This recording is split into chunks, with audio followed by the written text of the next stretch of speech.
जिस पुस्तक का हम लोग आज लोकार्पण और चर्चा करने जा रहे हैं, दृश्यांतर, जो कि अजीत राय जी के विभिन्न महत्वपूर्ण लेखों का एक संकलन है।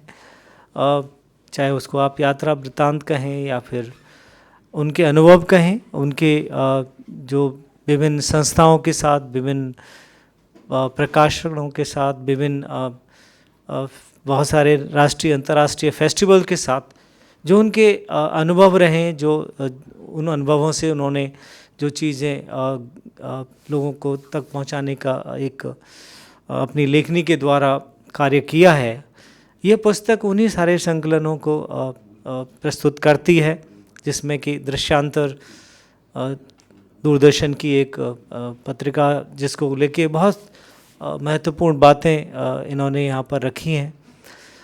हम सभी जानते हैं कि रंगमंच, टेलीविज़न और फिल्म तीनों ही एक अलग विधा हैं, लेकिन अजीत राय जी तीनों में ही बहुत गहन रूप से जुड़े हुए हैं। और चाहे वो एक नाटकों को लेके उनकी समीक्षा रही हो, या फिल्मों के बारे में हो, या इवन टेलीविज़न के बहुत सारे प्रोग्राम जिनमें ये अतिथि ही नहीं और भी कई रूप में शामिल रहे हैं। तो मुझे पूरा विश्वास है कि आज की ये पुस्तक जो हम यहाँ पर लोकार्पण करने जा रहे हैं, पर चर्चा कर जा रहे हैं, हम सबको एक बहुत ही महत्वपूर्ण और उम्दा जानकारी देगी। अब दृश्यांतर क्या था कि नामवर सिंह ने इसका नाम दिया था दृश्यांतर। तो हम लोग ये सोचते थे कि जब हम बाहर जाते हैं, विदेशों में जाते हैं, तो हम पर्यटन स्थलों के बारे में लिखते हैं, उसके जाने पहचाने इलाकों के बारे में लिखते हैं। लेकिन मैंने सोचा कि उन गलियों में थोड़ा जाया जाए जहाँ तक हमारा कैमरा और हमारे पर्यटक और हमारे पत्रकार नहीं गए हैं।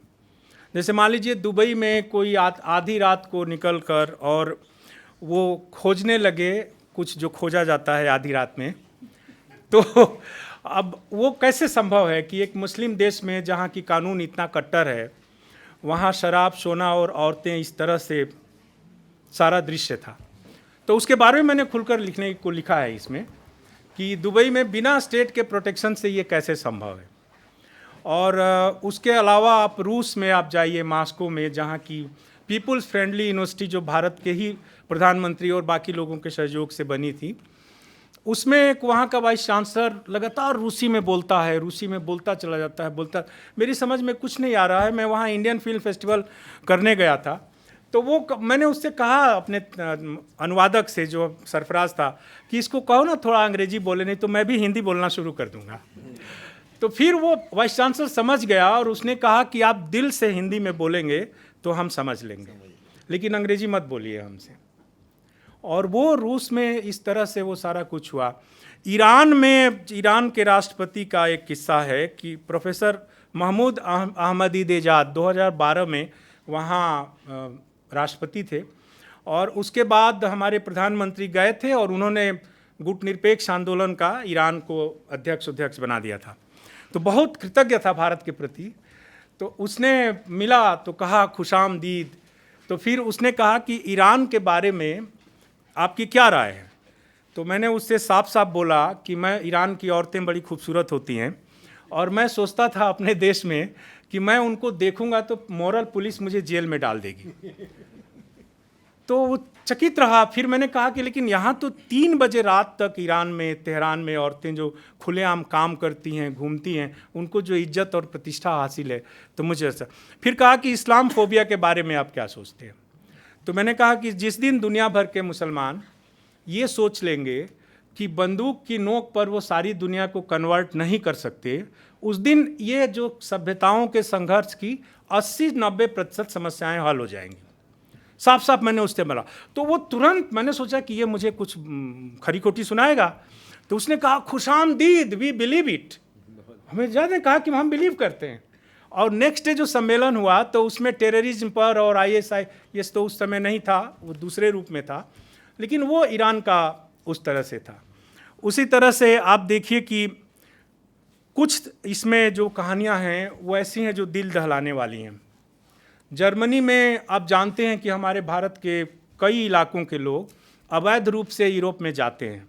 अभी डंकी फिल्म बनी थी राजकुमार हिरानी की, लेकिन वो करते क्या हैं?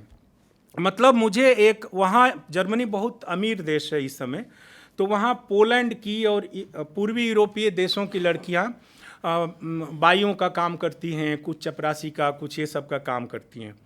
तो ये लोग वहाँ वर्क परमिट और नागरिकता लेने के लिए उन गरीब लड़कियों से हमारे लोग विवाह करते हैं, उनके साथ रहते हैं और बच्चे पैदा करते हैं। तो बच्चे पैदा करने तक उनको लेजिटिमेसी नहीं मिलती और बाद में वो उनको छोड़कर अपने गांव आ जाते हैं और दूसरी शादी करके वापस जर्मनी जाते हैं। तो मेरी निगाह में यही था कि क्या उन्हें अपनी पूर्व पत्नियों और उन बच्चों की याद आती होगी कि नहीं आती होगी। तो इसके कुछ मार्मिक प्रसंग मुझे बर्लिन की सड़कों पर दिखाई दिए और मैं उन लोगों के बीच गया, उनसे बातें की। ये जर्मनी का था। उसी तरह नीदरलैंड में, उसी तरह नॉर्वे में, नॉर्वे की अलग हकीकत थी। स्वीडन में, डेनमार्क में घूमते हुए, और कुछ इसमें हिंदुस्तानी कल्चरल रिपोर्टिंग के उदाहरण हैं, जिसमें खजुराहो पर एक है। एक हमारे हिंदी के बहुत कवि हुए केदारनाथ सिंह जी, बहुत नामी, ज्ञानपीठ अवार्ड उनको मिला था। तो हम लोग शामें बिताया करते थे अक्सर कहीं ना कहीं। तो एक बार गीताश्री के घर पर वहाँ गाजियाबाद, वहाँ उधर इंदिरापुरम में उनका 11वीं मंजिल पर घर था। तो हम लोग उनके केदार जी के साथ गए। अच्छा, उसके बाद तो उनको मैंने कहा कि आप प्रेम के बारे में क्या सोचते हैं, और फिर मैंने कहा कि इस उम्र में यदि आपको ईश्वर प्रेम करने का मौका दे तो आप किस देश में प्रेम करना चाहेंगे। तो उन्होंने आंखें बंद की और ट्रांस में चले गए और उन्होंने कहा इटली। बाद में जब गुलजार ने हम लोगों को लंच पर, गुलजार साहब ने बुलाया था मुंबई में, तो हम लोग जा रहे थे, तो मुंबई यूनिवर्सिटी से गाड़ी में चढ़े और गुलजार साहब के घर तक जा रहे थे। फिर वो लगे वो इटली के, पादुआ के, माइकल एंजेलो के भित्ति चित्रों के और सब बात करते हुए और उस तरह से। और वहाँ उन्होंने एक ऐसा मार्मिक प्रसंग सुनाया कि आप जानते हैं कि यूरोप में जो प्रेम प्रसंग होते हैं उसमें ना उम्र की सीमा हो वाला मामला होता है, वो तो विद्वता और वो सब। तो वहाँ एक 18 साल की लड़की थी जिसको स्कॉलरशिप मिली हुई थी एक 80 साल के बुजुर्ग लेखक के साथ, और वो दोनों में प्रेम हो गया था और केदार जी बीच में थे। तो ये लव ट्रायंगल बना हुआ। तो उसमें एक सीढ़ियाँ थी, जिस सीढ़ियों को मान लीजिए 300 सीढ़ियों को चढ़कर ऊपर जाना था, जहाँ की वो देखने के लिए वहाँ से समुद्र दिखता था। तो केदार जी तो उस समय थोड़े जवान रहे होंगे और ये लड़की झट झट ऊपर चढ़ गई। जब ये लोग ऊपर से नीचे उतर रहे थे तो उन्होंने देखा कि जो उस लड़की का प्रेमी है 80 साल का लेखक, वो बेचारा घिसटता हुआ, अपनी सांसें बटोरता हुआ धीरे धीरे धीरे ऊपर चढ़ने की कोशिश कर रहा है। मैंने कहा कि प्रेम का इससे मार्मिक और हृदय विदारक दृश्य नहीं हो सकता कि वो जो चढ़ नहीं सकता और उस तरह से वहाँ तक जाने की कोशिश कर रहा है। तो वहाँ का था। उसके बाद कान फिल्म फेस्टिवल का जिक्र आता है इसमें कि दुनिया के सबसे बड़े फिल्म समारोह के रेड कारपेट पर जाते हुए आँखों में क्यों आंसू झरझर बहते हैं। इसलिए बहते हैं कि हमारे घरों में मैंने जब 1000वीं फिल्म देखी थी जीवन की और डायरी में लिखा कि आज 10th का एग्ज़ाम चल रहा था और एग्ज़ाम के बीच में जाकर मैंने फिल्म देखी, तो एक तो हमारे गांव में यूपी बिहार में उस तरह से सिनेमा, और वो भी एग्जामिनेशन बोर्ड के एग्ज़ाम्स के बीच में आप जाकर देख रहे हैं नाइट शो, तो घर में तो पिटाई होनी ही थी। तो जाहिर है वो तो पिटाई हुई, क्योंकि हमारे घरों में सिनेमा को एक आवश्यक बुराई के तौर पर देखा जाता था। लेकिन उसी दीवानगी ने मुझे दुनिया के सबसे बड़े फिल्म फेस्टिवल की रेड कारपेट पर ला खड़ा किया था, और मुझे विश्वास नहीं हो रहा था कि हिंदी का एक जर्नलिस्ट 67 सालों में पहली बार कान फिल्म फेस्टिवल के रेड कारपेट पर चल रहा था, क्योंकि वो सपना भी देखना हमारे गांव में और उस इलाके में संभव नहीं था ये सारी चीज़ें। तो अच्छा, हिंदी तो मैंने जानबूझकर हिंदी पत्रकारिता चुनी, और हम लोगों की जिद थी जिसमें बहुत सारे दोस्तों का, खासतौर से अनूप लाठर और अरुण महेश्वरी जैसे लोगों का योगदान था कि नहीं, इसको हमें हिंदी में ही करना है। मैंने तो अंग्रेजी माध्यम से साइकोलॉजी में मास्टर डिग्री लेकर आया था, तो क्योंकि, और थैंक्स टू ये जो है, मैं आभारी हूँ अपने प्रधानमंत्री श्री नरेंद्र मोदी जी का। ये मैंने देखा है क्योंकि मैं 2007 से 50 देशों में आता जाता हूँ, लेकिन उनके कार्यकाल के बाद और उनकी वजह से जो हिंदी को प्रतिष्ठा मिली है, कम से कम शर्म नहीं आती आपको हिंदी में बोलने में और हिंदी में काम करने में, क्योंकि जब आपका राष्ट्र का मुखिया ही हिंदी बोलता है तो उसका असर बहुत व्यापक पड़ता है। आप देखिए कान फिल्म फेस्टिवल का डायरेक्टर फ्रेंच बोलता है और वो 12 दिन एक शब्द अंग्रेजी नहीं बोलता। आपको समझना है तो समझिए, नहीं समझना है तो मत समझिए। जिस फिल्मकार को ये बॉन्ग जून हो, ये साउथ कोरिया का फिल्मकार है जिसकी पैरासाइट फिल्म को 4 ऑस्कर मिले थे मेन कैटेगरी में, वो पूरी कोरियन भाषा में अपनी बात पुरस्कार लेते हुए कर रहा था। उसी तरह जापान के, उसी तरह चीन के, मास्को के सारे लोग, और उन्हीं के कारण मैंने पेरिस के भी एम्बेसी में देखा कि वहाँ हिंदी के सॉफ्टवेयर लगाए गए। तो किसी भी एम्बेसडर से पहले तो हम हिंदुस्तानियों की कोई औकात ही नहीं थी। वो औकात पता चलती थी जब आप पासपोर्ट लेकर एम्बेसी में वीज़ा के लिए जाते हैं, तो आपको पता चलता है कि वो देश आपको किस हीन ग्रंथि से देखता है। इस समय आप देखिए कि मुझे अमेरिका का 10 साल का वीज़ा, शेंगेन कंट्री जो यूरोपियन वीज़ा होता है 5 साल का वीज़ा, इंग्लैंड का 5 साल का वीज़ा, ये संभव नहीं था पहले। तो ये एक इज्जत जो हमारे देश के और हमारे नागरिकों को मिली है, इससे काम करना थोड़ा सा बाहर विदेशों में आसान हो गया है। उसी तरह से इसमें और भी बहुत सारे किस्से हैं। अमेरिका में विश्व हिंदी सम्मेलन था और वहाँ अशोक चक्रधर थे और काफ़ी लोग, तो वो न्यूज़ बुलेटिन निकलता था उसमें, तो उसमें अशोक चक्रधर आए दौड़ते, अरुण महेश्वरी भी थे उस समय। इनके एक दोस्त को अवार्ड मिला था, पद्मेश गुप्ता को। तो ये रात को 2 बजे टाइम्स स्क्वायर पर मुझे पार्टी देने का वायदा करके, और ये निकल गए थे। बाद में मिले थे ये अरुण जी वहाँ 2 बजे रात को। तो वहाँ अशोक चक्रधर ने कहा क्या कर रहे हो? तो मैंने कहा कुछ नहीं। तो कहा कि न्यूज़ बुलेटिन निकालना है, कोई जर्नलिस्ट यहाँ है नहीं उस तरह से जो कि पेज मेकिंग कर सके और हेडिंग वोडिंग लिख सके। तो मैंने कहा कि नहीं, ये सब तो काम है, आप कीजिए, पैसे कितने देंगे ये बताइए। तो उन्होंने कहा तुम्हें कितना चाहिए? तो मैंने कहा कि अपने हिसाब से मैंने खूब ज़्यादा उनसे मांगा, $100 पर डे। तो वो उस समय $40 का $1 होता था। तो उन्होंने कहा नहीं यार, 100 ज़्यादा है, तुम $75 पर डे ले लो। मैंने कहा ठीक है। और उसी में फिर आनंद शर्मा विदेश राज्य मंत्री थे, तो उनसे एक उनके समारोह में मैंने पूछ दिया था, ये सब इसके किस्से हैं इसमें, कि आप जो संयुक्त राष्ट्र संघ में हिंदी को भाषा बनाने की बात करते हैं, आपका विदेश मंत्रालय ही हिंदी में काम नहीं करेगा तो इसका क्या फ़ायदा होगा? तो फिर वो बड़े नाराज़ हो गए थे, और मुझे नहीं था, नाराज़ हैं तो हैं, हम लोगों का फ़र्ज़ था सवाल पूछना। न्यूयॉर्क की फैशन स्ट्रीट में वो सब हुआ था, और वहाँ इतने सारे हिंदी के लोग पहुँचे हुए थे और संयुक्त राष्ट्र संघ में, और उसमें जो ये सब अवसर मिले। तो ये एक पहला भाग है जो लोगों के बारे में, कल्चर के बारे में, उनकी संस्कृतियों के बारे में, और वो हमारे देश के बारे में क्या सोचते हैं, और सिनेमा का जो आधुनिक अध्याय है वो किस तरह का है, ये मैंने इसमें लिखने की कोशिश की है। और ये कहानियाँ हैं, और कहानियों को पढ़कर आपको बहुत मज़ा आएगा, आनंद आएगा। और जैसे कि मेरी आदत है कि मैं कहानियों को दृश्यात्मक नज़रिए से लिखता हूँ, जिसको पढ़ते हुए आपके सामने दृश्य उभरते चलते हैं कि वो उस तरह से है। वही फिल्म समीक्षाओं में होता है। तो ये सब आप लोगों के लिए ये किताब है दृश्यांतर, और इसके मैक्सिमम आलेख, अधिकतम आलेख मेरी दूरदर्शन की मैगजीन पत्रिका जिसका मैं संपादक था उसके संपादकीय हैं, हंस में छपे हैं और जनसत्ता में छपे हैं।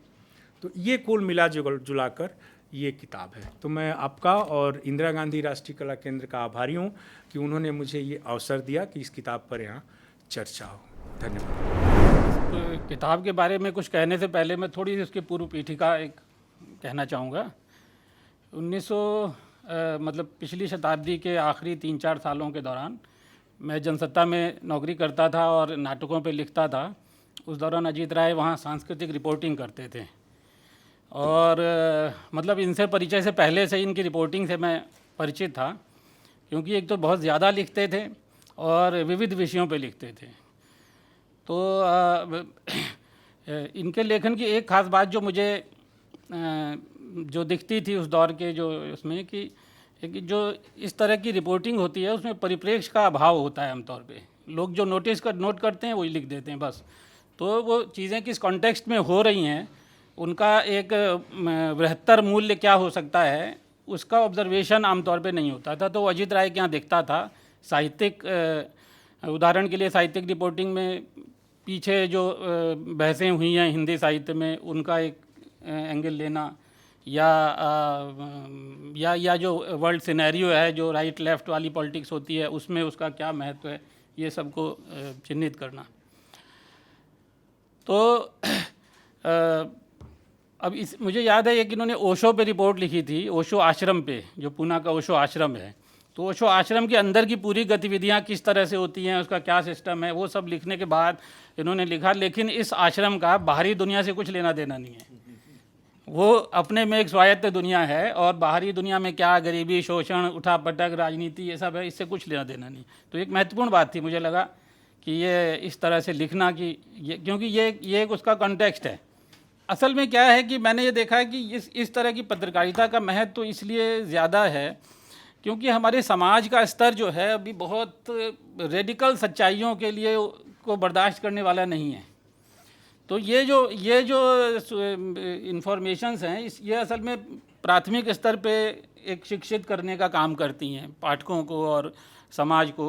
एक नई दुनिया हमारे सामने खुलती है और उस नैरेटिव में, और इनका एक और ख़ास बात यह है कि जो ये नैरेट करते हैं, जैसे अभी इन्होंने हाल में रोमन पोलांस्की की फ़िल्म पर जो पीस लिखा था, काफ़ी बढ़िया, क्योंकि उसमें कुछ नहीं, अपनी तरफ से कोई ख़ास वो वक्तव्य नहीं था, लेकिन उस फिल्म में क्या क्या है और उसका जो पूरा फिल्म की मतलब सिनेमा की जो विकास क्रम में वो जो पूरा क्राफ्ट है और जो उसमें सब्जेक्ट है, वो इतने अच्छे तरह से लिखा था कि काफ़ी मुझे लगा कि फिल्म देखने जैसा ही अनुभव था। तो ये अजीत जी की खूबी है, इन्होंने साहित्य में, और इस किताब के में तो कई तरह के विषय हैं, साहित्य केदारनाथ सिंह वाला भी है, और केदारनाथ सिंह से इंटरव्यू जो है आपका था वो है।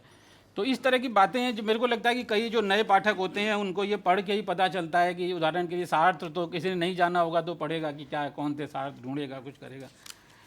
और इसी में ये कई जो ऐसे सच्चाइयों को भी सामने ले आते हैं जो कि काफ़ी कहना चाहिए निर्मम सच्चाइयाँ हैं, जो कहना चाहिए ब्लैक स्पॉट हैं हमारी सभ्यता के, कि जो एक जगह इन्होंने लिखा है कि मैं सोचने लगा कि आखिर हम भारतीयों में ऐसा कौन सा जीन है जो बार बार कानून तोड़ने और दूसरों को धोखा देने को मजबूर करता है।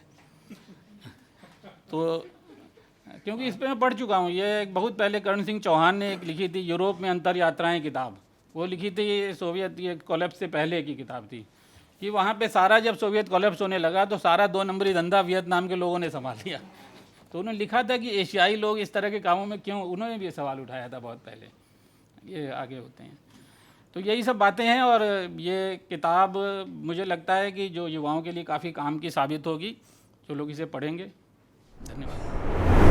आलोचना का मूल सिद्धांत साहित्य, समाज और संस्कृति के बीच अंतः विषयात्मक अध्ययन के प्रवेश द्वार खोलना है।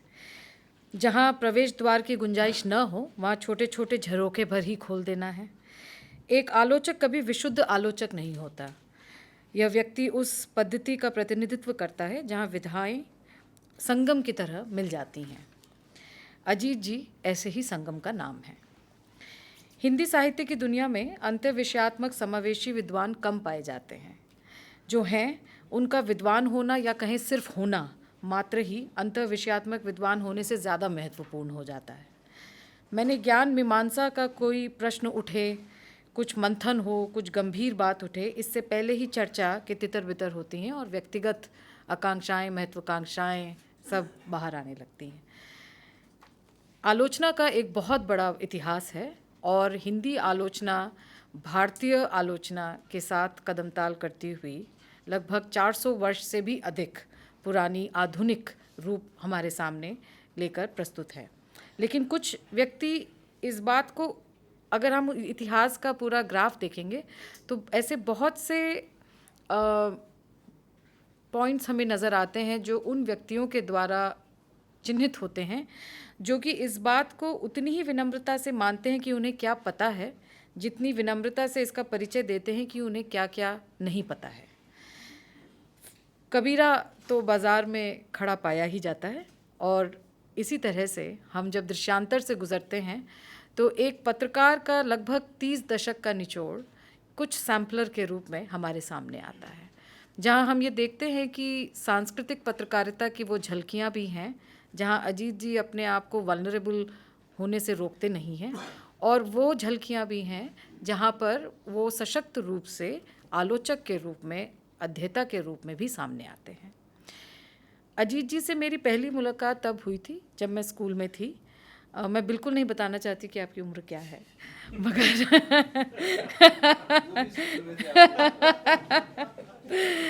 लेकिन क्योंकि गर्मियों की छुट्टियां हो चाहे सर्दियों की छुट्टियां हो, मैं और मेरी बहन अपने माता पिता के साथ ज़्यादातर दफ्तर में ही बिताते थे और हम पिताजी और अजीत जी की बातें बड़ी ध्यान से सुनते थे। ये वो समय था जब साहित्य की कक्षा के खिलंदर माट साहब डॉक्टर राजेंद्र यादव जी के आप छात्र हुआ करते थे, उनके साथ हंस में काम करते थे और हंस में आपके कई महत्वपूर्ण साक्षात्कार और लेख भी छपे और मैंने उन साक्षात्कारों और लेखों की संरचना की प्रक्रिया को देखा है कि उनके जब पिताजी से संवाद होते थे तो किस प्रकार से प्रश्न बनाए जाएं, किस प्रकार से उन प्रश्नों को थोड़ा और तल्ख, थोड़ा और अनकंफर्टेबल करने वाले प्रश्नों के रूप में प्रस्तुत किया जाए, कैसे साक्षात्कार जिनका ले रहे हैं उनको बहुत कंफर्ट जोन में न छोड़ा जाए लेकिन इतना भी अनकंफर्टेबल ना किया जाए कि पूरी बात हो ही ना पाए। तो ये सारी चीज़ें किस तरह से बारीकियों से शब्दों का चयन, इस शब्द को ड्रॉप कर दीजिए, इसको यहाँ डाल दीजिए, वाक्य थोड़ा सा लंबा कर दीजिए, इसको छोटा कर दीजिए, इसको, ये बारीकियाँ मैंने सुनी उस समय से और मैंने ये जाना कि जो हमारे पास पत्रिका के रूप में, एक आलेख के रूप में आता है, उसके पीछे कितनी गहरी चर्चाएं होती हैं। तो उस पूरे प्रोसेस की गंभीरता को समझना मेरे लिए भी एक कक्षा जैसा है, कक्षा में बैठने जैसा ही था। हंस में आपके कई महत्वपूर्ण साक्षात्कार और लेख तो प्रकाशित हुए भी और फिर जनसत्ता में एक लंबी पारी जहां उनकी अभिव्यक्ति का नया दायरा और आयाम बढ़ता गया और इन सभी अनुभवों का निचोड़, जैसे मैं कि मैंने पहले भी कहा, दृश्यांतर में हम देखते हैं। यहाँ पर श्री असगर वजाहत के नाटक जिस लाहौर नहीं देखा वो जमिया नहीं पर भी चर्चा है और शहीद नदीम के बुरका बंगाजा पर भी बात होती है।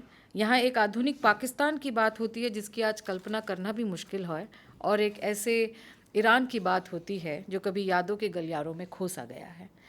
यहाँ केदारनाथ सिंह जी का सर्वव्यापी आदर है और फ्रीडमैन शैलेंडर की डॉयश रेडियो की जो पूरी कहानी है उसके प्रतिमान भी हैं। यहाँ पोलैंड फिल्म फेस्टिवल भी है और रायपुर फिल्म फेस्टिवल भी है और दोनों के बीच सेतु बंधन करने वाले अजीत राय निदेशक के रूप में भी हैं।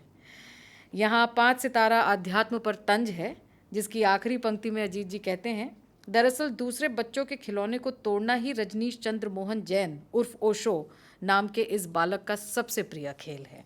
मुझे इस पंक्ति को पढ़ते हुए लगा कि इतने बड़े पंथ के सरगना पर ये बात कहना एक बहुत ही सजग और निर्भीक पत्रकार का ही काम हो सकता है और उसके लिए रिस्पेक्ट्स। कान फिल्म फेस्टिवल में भारतीय फिल्मकारों और अभिनेत्री अभिनेताओं के घपलों का जो जिक्र किया है, मैं उसको पढ़कर सच में ऐसा लगा कि ये बहुत मुश्किल है कहना, क्योंकि जब भारत से और ख़ासकर हिंदी से कोई एक पत्रकार किसी विदेशी प्लेटफॉर्म पर जाकर प्रतिनिधित्व करते हैं तो एक बहुत बड़ा प्रेशर होता है कि हमें सब बहुत अच्छा अच्छा कहना है, हमें भारत का महिमा मंडन करना है, हमें वहाँ जाके ये दिखाना है कि भारत से बढ़िया कुछ नहीं है। लेकिन वहाँ पर भारतीय हिंदी पत्रकार का झंडा लहराने के साथ साथ जो विसंगतियाँ हैं उनको भी रेखांकित करना ये एक बहुत ही मुश्किल काम है। और क्योंकि काफ़ी अंतर्राष्ट्रीय प्लेटफॉर्म्स पर हिंदी प्रकाशन, हिंदी पुस्तकों, हिंदी साहित्य का प्रतिनिधित्व हम भी करते हैं, तो घर पर वापस किस तरीके की कहानियाँ जा रही हैं उसमें इस तरीके की विसंगत को भी रेखांकित करना ये बहुत बड़ा काम है और ये आपने निर्भीक रूप से किया है।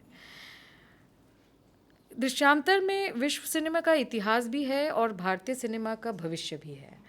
विश्व सिनेमा के इतिहास में हम देखते हैं कि पोलिश, जापानीज़, चाइनीज़, ईरानी, अमेरिकन, तमाम प्रकार की विदेशी सिनेमाओं पर उनकी टीका टिप्पणियां हैं जो कि बहुत ऐसा लगता है कि किसी व्यक्ति ने ऐसे देखी हों वो फिल्में जैसे कि किसी इंटरडिसिप्लिनरी क्लास में बैठकर किसी ने कुछ टेक्स्ट बुक्स पढ़ी हों।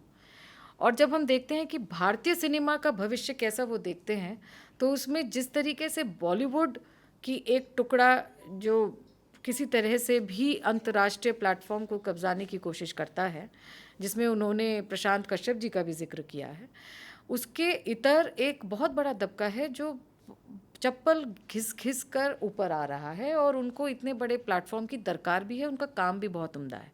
उन्होंने ऐसे कई documentary film makers, independent film makers का जिक्र किया है जिनको हमारा मेन स्ट्रीम सिनेमा, हमारा मेन स्ट्रीम मीडिया भारत में उनके बारे में बात करने से चूक जाता है। ये वैसा ही है जैसे जब स्वर्ण कमल पुरस्कार लता सुरगाथा को यतीन्द्र जी और वाणी प्रकाशन को प्राप्त हुआ था, तो हमने ये देखा अगले दिन अखबार में पहली 3 पंक्तियां तो उन बॉलीवुड अदाकारों से भरी हुई थी जिनको सर्टिफिकेट ऑफ मेरिट मिला था, जबकि जो एक्सीलेंस अवार्ड था, जो स्वर्ण कमल था, वो मलयालम की अभिनेत्री को मिला था, और उस साल का जो बेस्ट बुक ऑन सिनेमा का अवार्ड था वो हिंदी की पुस्तक को मिला था। उसका जिक्र अधिकांश रिपोर्ट्स में था ही नहीं, और जो था भी बड़ा रनिंग सा छोटा सा रिपोर्ट थे।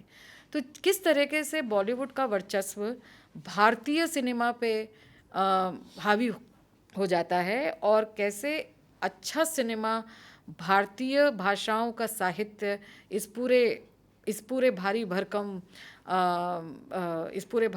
ग्लैमर के नीचे दब जाता है, इसकी बात वो खुलकर कहते हैं। और इसके लिए मुझे लगता है कि प्रकाशन प्रणाली और इंडिपेंडेंट फिल्म मेकिंग को उनका शुक्रिया अदा करना चाहिए। मैंने अजीत जी और मेरे पिताजी की दोस्ती लगभग 3 दशकों से देखी है, लेकिन एक बहुत मार्के की बात आपको बताना चाहती हूँ कि उनकी दोस्ती के बीच कभी प्रोफेशनल डिसीजन या किसी प्रकार का कॉम्प्रोमाइज़ ऑन द क्वालिटी मैंने ऐसे कभी होते हुए नहीं देखा। बड़ी खुलकर बातें होती हैं दोनों के बीच, और मुझे लगता है कि ये इतिहास के पन्नों में ऐसा प्रकाशक लेखकीय संबंध दर्ज होना चाहिए जहाँ पे बड़ी खुलकर बात हो कि देखिए ये लेख अच्छा नहीं लग रहा है, इसको हटाइए, देखिए ये पैराग्राफ तो ऐसा खींच रहा है, इसको थोड़ा बदलिए। तो ये बातें तभी हो सकती हैं जब एक विश्वसनीयता के प्लेटफॉर्म पर दोनों प्रकाशक और लेखक खड़े हों, और उनकी ट्रेन जो है वो किताबों की है कि वो प्लेटफॉर्म पर आए और दोनों सही समय पर उस पर चढ़ जाएं, और तब वो ट्रेन अपने निर्धारित समय पर सही जगह पहुँचे। अमेरिकन सोशियोलॉजिस्ट और पत्रकार हैं एक मैल्कॉम ग्लैडवेल, जो कि न्यूयॉर्क टाइम्स में लिखते हैं, और उनकी एक बड़ी विश्व प्रसिद्ध थ्योरी है आउटलायर्स की, जिसमें वो लिखते हैं कि ये बेसिकली स्टैटिस्टिक्स का कॉन्सेप्ट है कि जब हम समाज में कुछ घटित हो रहा है, तो अगर आप एक्स एक्सिस और वाई एक्सिस को देखेंगे तो अधिकांश जो भी घटित हो रहा है वो एक गुच्छे के रूप में आसपास ही हुए हैं सब कुछ। मतलब अगर सोने का भाव आज 75 जा रहा है तो लोगों की प्रतिक्रिया क्या होगी, वो आसपास के ही गुच्छे में दिखाई देगी स्टैटिस्टिक्स के मापदंड में। लेकिन उस गुच्छे से बाहर कोई बिंदु अगर नज़र आ रहा होगा, वो आउटलायर है। वो दरअसल दिखाएगा कि समाज का ऑल्टरनेटिव पॉइंट ऑफ व्यू क्या हो सकता है। तो मैं जब भी अजीत जी के बारे में सोचती हूँ तो मुझे मैल्कॉम ग्लैडवेल की आउटलायर याद आती है। ये गुच्छे में नज़र नहीं आते, ये कुछ अलग से नज़र आते हैं, और हम देखते हैं कि आज अलग से नज़र आ रहे हैं, और भविष्य में ना ये कुछ नया सा ही बेल कर्व बना देंगे, जहाँ डिमांड सप्लाई का कुछ ना कुछ बड़ा हो जाएगा काम, और ये नया पाथ बन जाएगा और कुछ नए रास्ते खोल देंगे। ऐसा ही कुछ जब हम देखते हैं कि 2009, 2010, 2011 मैं भारत में नहीं थी, लेकिन ऑनलाइन आपके सभी आलेख हर संडे टू संडे पढ़ती थी, तो मुझे ये नज़र आता था कि एक अखबार के एडिटोरियल पन्ने पे या एक साहित्यिक मैगज़ीन के पन्ने पर कितना कुछ सिमट के आ रहा है। इसमें विदेश सिमट के आ रहा है, इसमें भारतीय राजनीति सिमट के आ रही है, इसमें साहित्यिक पखवाड़े की राजनीतियाँ सिमट के आ रही हैं। और उसके बाद क्या होता था, ये सोशल मीडिया का नया नया दौर था, तो संडे को कुछ छपा और मंडे को और संडे की शाम से शुरुआत हो जाती थी सोशल मीडिया पर धुलाई होनी, और मंडे की दोपहर तक वो खूब हुआ करती थी। और मैं हमेशा सोचती थी कि अब शुरू हुआ बवाल, और फिर अजीत जी फिर अगले संडे फिर कुछ प्रकाशित उसी तरीके का, कोई धार में कमी नहीं, कोई बकल डाउन नहीं। तो मुझे लगता था कि भाई ये तो बड़ा और इस पूरे जज्बे ने उनको एक आउटलायर के रूप में हमारे सामने तैयार किया। आज लगभग 1.5 दशक बाद उनकी यात्रा को हम पीछे मुड़ के देखते हैं, उनकी यात्रा तो बहुत लंबी है। मैं तो अपनी जिसकी विटनेस मैं हूँ, जिसकी साक्षी मैं हूँ, मैं तो बस उसी का हवाला दे रही हूँ। जब पीछे मुड़ के देखते हैं तो आउटलायर बनने से डरना नहीं चाहिए, हमें उनके जीवन से ये प्रेरणा मिलती है। और जो लग रहा है कि specially for the younger lot here, जो आपको लग रहा है कि हमें ये कॉम्बिनेशंस मिक्स एंड मैच करके ठीक लग रहे हैं, उस पर चल पड़िए, क्योंकि भविष्य में कुछ ना कुछ अच्छा हो जाएगा। बस, धन्यवाद। इस किताब का आना इस दौर में इसलिए बहुत महत्वपूर्ण लगता है क्योंकि साहित्य और संस्कृति जिस तरह राजनीति और सत्ता के आखिरी पैदानों पर रहती आई है, पिछले कुछ सालों में पत्रकारिता में भी साहित्य और संस्कृति की वही गति हो गई है। जो दृश्य पत्रकारिता है, जिसको इलेक्ट्रॉनिक मीडिया कहते हैं लोग, वहाँ तो कोई साहित्य और संस्कृति का कोई गुंजाइश है ही नहीं। जो अखबारी दुनिया है, वहाँ भी अब शायद एक औपचारिकता के लिए कहीं कोई जगह मिल जाए तो बहुत है। पहले मुझे याद है कि संडे मैगज़ीन जो होती थी अखबारों की, वो साहित्य और संस्कृति का ही वो अंक होता था। यहाँ तक कि दिवाली का जो अंक निकलता था, दिवाली विशेषांक, वो भी साहित्य और संस्कृति से समाया हुआ होता था। अब वो धीरे धीरे तमाम चीज़ें ख़त्म हो गई। तो जब पूरी पत्रकारिता से भी साहित्य और संस्कृति एक तरह से उसका स्थान लगभग ख़त्म होता जा रहा है, ऐसे दौर में इस किताब को मैं एक सांस्कृतिक दस्तावेज के रूप में मैं देखता हूँ। किताब के बारे में बहुत सारी बातें हो गई हैं। दरअसल जो पत्रकारिता की जो राइटिंग है, वो उसकी बहुत लंबी उम्र हो ऐसा सामान्य तौर पर होता नहीं है। आमतौर पर आप ये बात सुनते देखते होंगे कि अखबार का जो है 2 घंटे बाद उस अखबार की बहुत कोई वैल्यू नहीं होती, आप किनारे रख देते हैं। एक बार खबर देख ली टीवी पे तो वो भी ख़त्म हो गया। लेकिन अखबारी लेखन जो है, खासकर कल्चरल रिपोर्टिंग, वो किस तरह से वो हो सकती है कि जिसको 10 साल, 15 साल, 20 साल बाद भी पढ़कर आपको लगे कि नहीं, बहुत कुछ जानने समझने को हमारे पास है। मैं जब ये किताब आने के पहले अजीत से जब बात होती थी, और तब मैं हमेशा कहता था कि तुम इस मामले में खुशनसीब पत्रकार हो कि तुम्हारे अपने लिखे हुए आलेख या रिपोर्टिंग की कॉपी तुम्हारे पास उपलब्ध है। आम तौर पर ऐसे बहुत सारे पत्रकार हैं जिन्होंने हजारों रिपोर्टिंग की होगी, लेकिन उनके पास शायद 2-4 कटिंग भी मिल जाए तो बहुत है। ऐसे में इसको डॉक्यूमेंट करना चाहिए, इसको किताब के रूप में आना चाहिए। सालों तक हमारी बातचीत होती रही है, हाँ होता रहा, कुछ माहौल बनता रहा, फिर माहौल बिगड़ता रहा।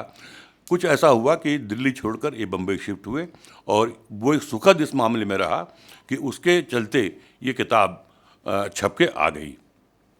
दरअसल जो राजनीतिक रिपोर्टिंग होती है, राजनीतिक पत्रकारिता होती है, उस पर आपको बहुत सारी किताबें मेमोयर के रूप में या पॉलिटिकल हिस्ट्री के रूप में, पॉलिटिकल क्रोनोलॉजी के रूप में आपको मिल जाएगी, और जिसकी चर्चा खूब होती है। लेकिन कल्चरल रिपोर्टिंग या कल्चरल रिपोर्टाज की कोई किताब या कोई दस्तावेजीकरण हुआ हो, ऐसा बहुत कम है।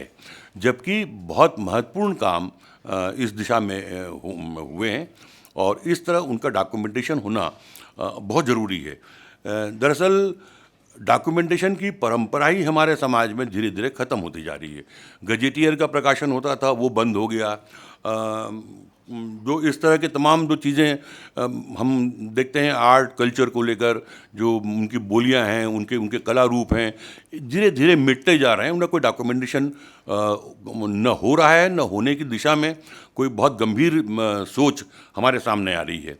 ऐसे दौर में इस तरह की किताब का आना, इस तरह का लिखने को आगे प्रोत्साहित करेगी। दूसरे और जो पत्रकार हैं उनको भी लगेगा कि किस तरह से, जो अजीत कह रहे थे अरुण जी को लेकर कि पत्रकारिता की रिपोर्टिंग, सांस्कृतिक पत्रकारिता कैसे की जाए, उसकी किताब लिखी जाए, तो ये एक तरह से उसका एक लेसन समझ लीजिए आप। इसको पढ़कर पत्रकार जो है समझ सकते हैं कि किस तरह से एक जो कल्चरल इवेंट की रिपोर्ट चाहे फिल्म फेस्टिवल हो, चाहे ड्रामा फेस्टिवल हो, चाहे दूसरे इवेंट हों, उनको किस तरह से कवर किया जा सकता है कि उनका पठनीयता उनकी जो है लंबे समय तक बनी रहे। किताब पर बहुत कुछ बातें हो चुकी हैं। मैं तो सिर्फ आप लोगों से ये गुजारिश करूंगा कि आप इस किताब को पढ़िए और पूरी दुनिया की सैर कीजिए, दुनिया के फिल्म फेस्टिवल को, दुनिया के सिनेमा को आप जानिए और आनंद लीजिए। धन्यवाद। मेरा अजीत जी से परिचय काफ़ी वर्ष पुराना ही है और वे जब मैं पत्रकारिता विश्वविद्यालय में रायपुर में था तब भी उनका आना जाना हमारे विश्वविद्यालय में होता रहा है और उन्होंने वहाँ के विद्यार्थियों को भी अक्सर अपने ज्ञान से आप्लावित किया है और अभी भी हमारे संबंध बहुत अच्छे हैं और हम लोग लगातार गाहे बगाहे मिलते रहते हैं। ये बात इसलिए मैं कह रहा हूँ कि जिस तरह के वो पत्रकार हैं और जिस तरह के लेखक हैं और जिस तरह का वो सोच रखते हैं, एक तरह से उसे सच में कहा जाए तो वो अपनी तरह के अनूठे व्यक्ति हैं और इसलिए उनकी यायावरी, उनका घूमना, उनका अलग अलग जगह पर जाना, अलग अलग तरह के लोगों से मिलना, ये हमेशा बहुत रोचक रहता है। अगर आपने इनको फेसबुक पर फॉलो किया हो तो अभी भी अगर लगातार कान फिल्म फेस्टिवल की बात कहते हैं तो फिल्म की भी बात कहते हैं, उसके साथ जो साइडवेज जो घटनाएं होती रहती हैं उनके ऊपर भी वो बहुत सुंदर सी टिप्पणियां करते हैं और वो भी आपको बहुत सारी बातें सिखा जाती हैं, बहुत सारी बातें बता जाती हैं। जैसा उन्होंने भी अपने अभी आरंभिक वक्तव्य में कहा, ये हम सब के लिए भी सोचने की बात है कि उत्तर प्रदेश, बिहार के उस परिवेश से आज से 50 साल पहले कोई लड़का फिल्म के अपने इस पैशन को लेकर, फिल्म की अपनी इस सारी जुनून को लेकर कोई व्यक्ति जाता है और आज इस मकाम तक पहुंचता है, क्योंकि हम भी उस दौर के व्यक्ति हैं जहां एक एक फ़िल्म देखने के लिए माता पिता से बहुत चिरौरी करनी पड़ती थी और फिल्म के टिकट, अभी एक बार मैं यूं ही मेरे बच्चों के साथ बात कर रहा था और उन्होंने यूं ही कहा कि चलिए हम लोग फिल्म चलते हैं और मैंने मना कर दिया तो वो थोड़ा नाराज़ हो गए कि क्या है, आराम करना है, यहाँ करना है, वहाँ कर लेते हैं थिएटर में जाकर। आजकल तो काउच वाली सीटें भी मिलती हैं जिसका टिकट शायद 800 या 900 रुपये होता है। अगर मैं बहुत दिन से गया नहीं हूँ इसलिए मुझे मालूम नहीं कि एग्जैक्टली कितना टिकट होता है। तो मैंने कहा कि फ़िल्म में जाकर अगर सोना ही है तो मैं वहाँ जाकर तुम्हारे 800-900 रुपये क्यों बर्बाद करूँ, क्योंकि हम उस दौर के व्यक्ति हैं जहाँ 4 रुपये 20 पैसे में बालकनी का टिकट आता था और 4 रुपये 20 पैसे में बालकनी का टिकट भी हम लोग नहीं खरीदते थे, स्टूडेंट का आइडेंटिटी कार्ड देते थे तो वही टिकट हमको 1 रुपये 60 पैसे में पड़ता था। लेकिन 1 रुपये 60 पैसे का टिकट खरीदने के लिए व्यक्ति को पूरे बल प्रयोग करने पड़ते थे, क्योंकि वो मुट्ठी में दबा के पैसे और आई कार्ड उस भीड़ भरी लाइन में अंदर डालना और वहाँ से सुरक्षित हाथ टिकट सहित बाहर ले आना, ये अपने आप में एक बहुत बड़ी बाजीगरी थी। और उससे जो पैसे बचते थे, यानी 4 रुपये 20 पैसे में से 1 रुपये 60 पैसे घटा दें तो उसमें से हम वो वड़ा पाव, या वड़ा पाव तब नहीं मिलता था, हॉट डॉग, समोसा इत्यादि कुछ मिलता था और एक कप चाय जो हम पी के राजा अपने आप को महसूस करते थे। तो लेकिन उस दौर में भी सिनेमा का जो जुनून था वो हमसे छूटा नहीं। माता पिता की बहुत डांट खाई, बहुत मार भी खाई और कई बार ऐसा भी हुआ कि छुपा के जाना पड़ता था। गिरजा भैया क्योंकि भोपाल के हैं इसलिए जानते हैं, एक बार इतना अकाल पड़ गया कि हमें लगा कि भोपाल में और टॉकीज खुलना चाहिए, क्योंकि सिवाय लक्ष्मी टॉकीज के और कोई थिएटर नहीं बचा था जहाँ पे हमने पिक्चर नहीं देखी थी। सब में देखी हुई पिक्चरें चल रही थी। तो मेरे और मेरे मित्र ने कहा कि हमें सरकार को लिखना चाहिए कि यहाँ और थिएटर खोले जाएँ। तो इस तरह की हमारी जुनून थी। तो मैं समझ सकता हूँ कि एक कस्बे में रहने वाले युवक का जुनून क्या हो, लेकिन वो जुनून बढ़ के कान फिल्म फेस्टिवल तक पहुँचे और उसके रेड कारपेट पर कोई हिंदी का पत्रकार चढ़े, ये सिर्फ अजीत राय के लिए गर्व की बात नहीं है, पूरे के पूरे हिंदी समाज के लिए गर्व की बात है। और मुझे लगता है कि निश्चित तौर पर ताली बजानी तो खुल के बजा दी। हमारा हिंदी वालों का समस्या ही ये है कि हम एक दूसरे की तारीफ करने में भी बहुत संकोच करते हैं, ताली बजाने में भी एक दूसरे के लिए बहुत संकोच करते हैं। जी बिल्कुल सही कह रहा हूँ, क्योंकि देखिए भाषा का अभिमान, जैसा कि उन्होंने अभी भी कहा कि हमारे प्रधानमंत्री अब विदेश में जाते हैं और हिंदी में जब भाषण देते हैं और बड़े बड़े 20,000 और 25,000 के ऑडियंस के बीच में भी वो हिंदी में भाषण देते हैं, उसकी जिस भी भाषा में अनुवाद होना है होते हैं। और ऐसा हर एक राष्ट्राध्यक्ष अपनी भाषा के साथ करते रहे हैं। अभी तक हम ही लोग थे जो इस संकोच में रह जाते थे कि हमें अपनी भाषा नहीं बोलनी चाहिए। जबकि आपको ये बात जानकर बहुत सुखद आश्चर्य होगा कि विदेशों में भी लोग आपकी भाषा का सम्मान करते हैं। जर्मनी में फ्रैंकफर्ट एयरपोर्ट पर मैंने कहीं लिखा भी है, वो अलग अलग देशों के, अगर आपको फ़ोन कनेक्ट करना हो तो अलग अलग देशों के कोड दिए हुए थे। तो मैं आदतन कोड देख रहा था तो मुझे इंडिया कहीं दिखा नहीं। तो मुझे लगा कि ये क्या बात हो गई कि इंडिया को ये गायब ही कर गए, कि ये सोच के ही बैठे कि हम लोग फ़ोन लेकर नहीं आ सकते। लेकिन फिर अचानक मेरी नज़र गई बी पर, तो वहाँ पर भारत लिखा हुआ था। तो एक गर्व की अनुभूति हुई कि जर्मनी में भारत लिखने में उनको संकोच नहीं हुआ, हमें भारत में भारत लिखने में बहुत ज़्यादा संकोच, बहुत ज़्यादा परेशानी हो जाती है। तो ऐसी छोटी छोटी सी बातें हैं जो हमें बहुत बहुत सारी चीज़ें सिखाती भी हैं और हमारे दृष्टिकोण को और अधिक पक्का करती हैं और अधिक सुदृढ़ करती हैं। तो ये दृश्यांतर जो पुस्तक है, ये ऐसे बहुत सारी बातों को आपके साथ परोसने की कोशिश करती है अलग अलग रंगों में। इसमें व्यक्ति चित्र भी हैं, व्यक्तियों के बारे में भी आपको ऐसा विवरण मिलता है, उनके बारे में ऐसी, राजेंद्र यादव जी के बारे में जब उन्होंने लिखा है, जब उनके अवसान के बाद का जो लेख है, वो आपको सच में बहुत ही द्रवित भी करता है। और ये भी कि एक व्यक्ति जो एक तरह से उनकी पाठशाला में पला बढ़ा है, सीखे हैं, उनके जाने के बाद अपने आप को कैसा महसूस कर रहा है, कैसा अकेला सा महसूस कर रहा है, उस पूरे समाज में अपने आप को कैसे एक अनाथ शब्द नहीं, वो दूसरे संदर्भों में कि कैसे अपने आप को महसूस करते हैं, इन बातों को उन्होंने लिखने की कोशिश की है। ईरान का उन्होंने संदर्भ दिया है और निश्चित तौर पर हमको ईरान की परिस्थितियाँ बनती बिगड़ती हैं, अभी भी फिर कुछ हो रहा है, अभी भी कुछ समस्याएं हैं, तो हम सब ईरान के बारे में थोड़ा सा हमेशा एक सशंकित भाव से रहते हैं।